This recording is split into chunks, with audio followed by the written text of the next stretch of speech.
সবাই কেমন আছো? আশা করি ভালো আছো। আজ কিছু মনের কথা শেয়ার করব তোমাদের সাথে। দায়িত্ব কি? আমরা দায়িত্ব বলতে কি বুঝি?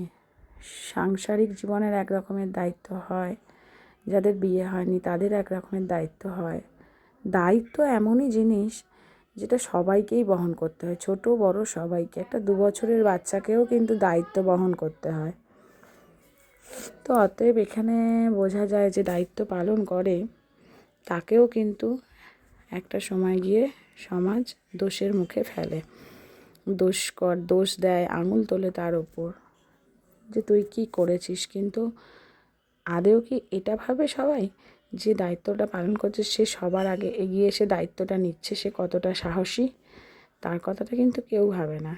শুধু সবার ইচ্ছেগুলো তার উপর চাপিয়ে দেয় যে তুই এটা কর, তুই ওটা কর। সে দায়িত্বটাকে হাসি মুখে বহন করে এবং সেই দায়িত্বটা সঠিকভাবে পালন করে। এটাই হলো দায়িত্ববান মানুষের কাজ।